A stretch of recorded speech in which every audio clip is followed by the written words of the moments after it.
부분, 대통령께서 이제 첫 국무총리 후보자로 지명을 하셨는데 그 이유가 뭐라고 생각하십니까? 사실은 저도 이렇게 임명직으로 일을 하게 될 거라고 생각을 별로 못했습니다. 제 정치 인생에서. 근데 어쨌든 어려운 시기에 명을 받았기 때문에 이유를 생각하기에 앞서서 모든 걸 다 던져서 열심히 해야 되겠다, 이런 각오를 다지고 있습니다. 김민석만이 할 수 있다.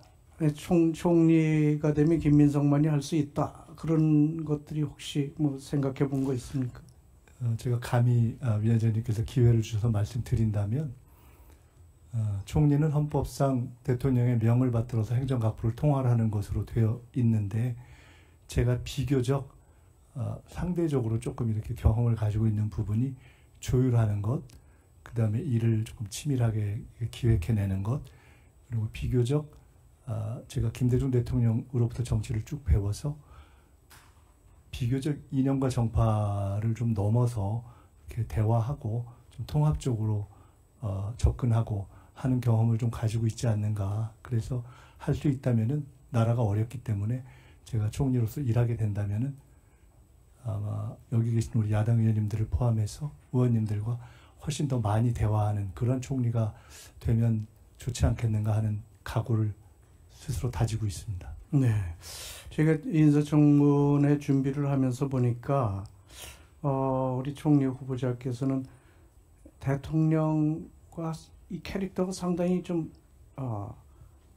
겹치는 부분이 많다, 이런 생각을 했는데, 좀 보완적인 역할을 많이 하시게 되면 보완적인 역할을 많이 하셔야 될 거로 생각되고요. 총리 후보자에 대한 여론조사 지지도가 대통령보다 상당히 낮은 거 알고 계시죠? 잘 모르시나요? 대통령께서 높다 이렇게 표현해 주시면 더 듣기 좋을 것 같습니다. 청문회니까 네. 총리를 중심으로 말씀드리는 거고, 그런 점에서 더 노력해야 되지 않을까, 네, 그렇게 되시면 하겠습니다. 그런 말씀을 드립니다.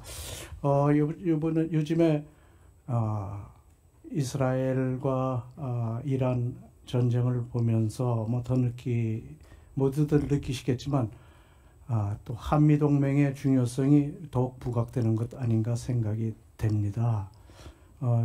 어떻게 보십니까? 한미동맹 문제에 대해서. 한미동맹은 제가 정치를 배운 김대중 대통령 이후에 우리 나라의 진보 보수를 떠나서 대한민국 정치와 외교의 기본 축이죠. 그렇기 때문에 그 축의 역할을 부정하는 사람은 아무도, 특히 정치권에는 없을 것이라고 봅니다. 저는 매우 중요하게 생각하고, 저 개인적으로는 또 현재 한미동맹에 대한 중시뿐만 아니라 트럼프 행정부에 깊이 관계가 있는 분들과도 계속 관계를 깊이 하려고 노력을 해온 편이기 때문에 앞으로 더 그런 대목에서 역할을 할 수 있으면 해야 되겠다 생각하고, 특히나 지금 국제 질서가 재편되고 있는 상황이어서 과거에 비해서 안보뿐만 아니라 원래도 그랬지만 안보, 경제, 정치, 문화 모든 면에서 한미동맹의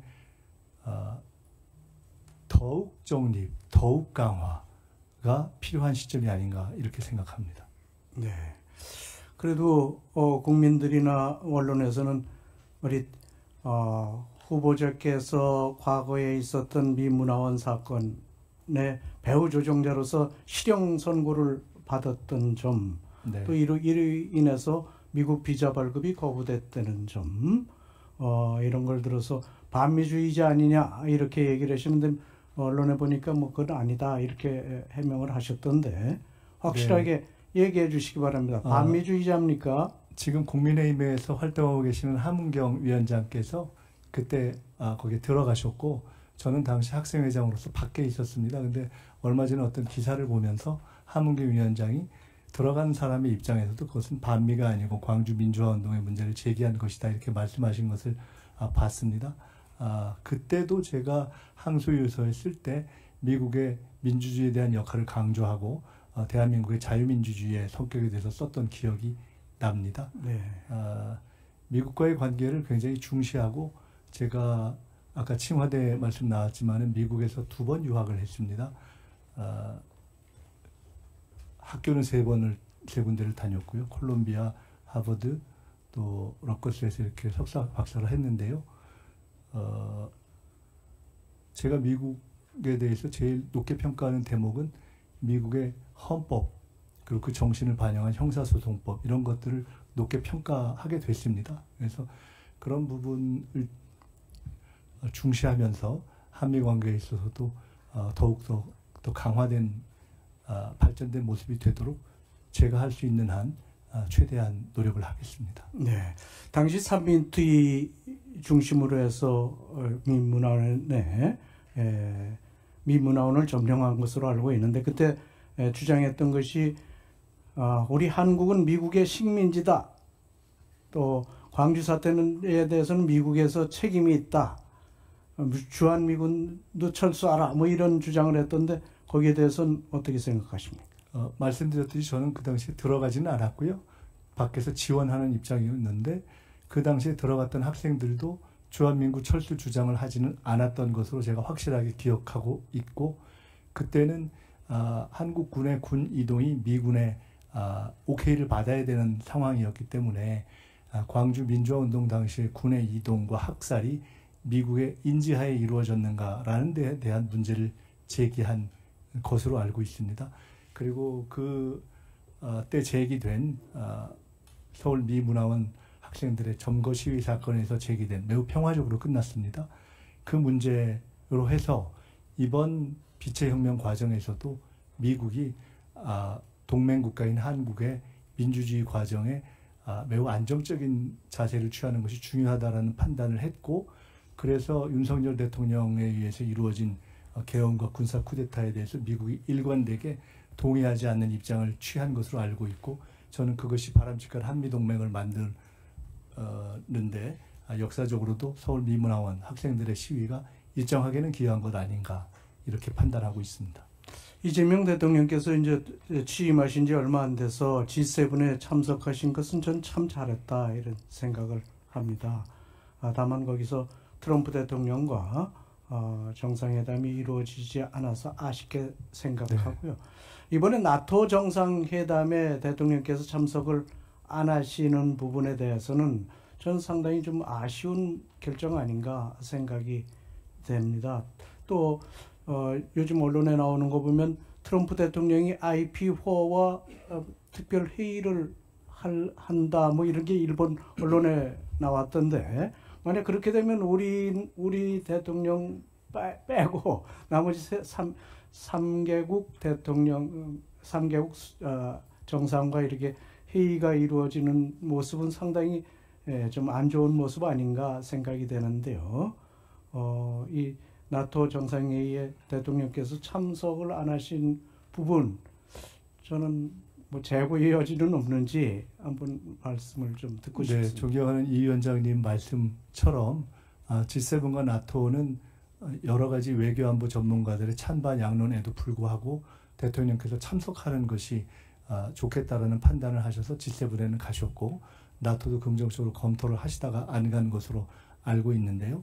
G7에서는 한미 간의 만남이 정상 만남이 이루어지지 않은 것에 대한 이유도 미국 측의 사유였고 그래서 미국 측에서 아쉬움을 표명한 것으로 알고 있고 그 이후에 만남을 다시 하는 데에는 어떤 다른 장애가 되지 않을 것으로 생각하고 있고 나토 문제에 대해서는 사실은 국내 언론에서는 충분히 소개가 되지 않는 면이 있지만 미국과 나토 국가들, 유럽 특히 국가들과의 여러 가지 의견으로 해서 메인 세션, 참가국들의 메인 세션이 2시간 반으로 줄어져서 사실은 초청국들에게는 거의 기회가 없을 수 있는 그런 상황이어서 그럼에도 불구하고 가려 했지만 트럼프 대통령이 이번에도 참석도 그다음에 혹시 거기에 의미 있는 참여도 어려워질 수 있는 중동 정세 때문에 불가피하게 더구나 한국 경제에 미칠 수 있는 영향까지를 고려해서 최종적으로 안 가신 것으로 알고 대통령도 굉장히 아쉬움을 표현하신 것으로 알고 있고요.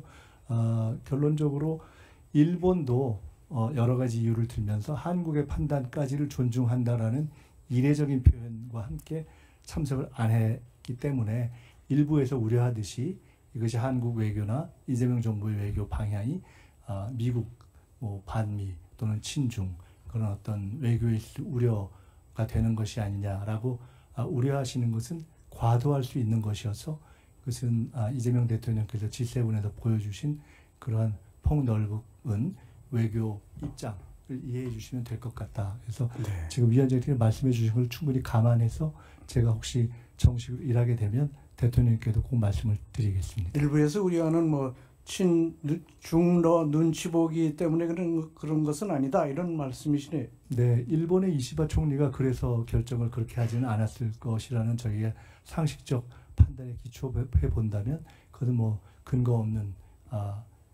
비판이 되겠다 이렇게 생각합니다. 잘 알겠습니다. 트럼프 대통령과 이제 관세 협상 시한이 얼마 남지 않았습니다. 그래서 빨리 뭐 정상회담 같은 것들이 있든지 대통령의 미국 방문이라든지 또는 뭐 다른 데서라도 좀 회담 같은 게 좀 있어야 그런 것들이 좀 더 조율되고 하지 않을까 생각이 되는데요. 이런 부분에 대해서 좀 더 관심을 가져주시기 바랍니다. 네, 여야를 넘어 국회 차원의 응원과 협력이 꼭 필요하다고 보고요. 그런 부분에 기초해서 그런 방향으로 가도록 저희도 최선을 다하겠습니다. 네, 이상입니다.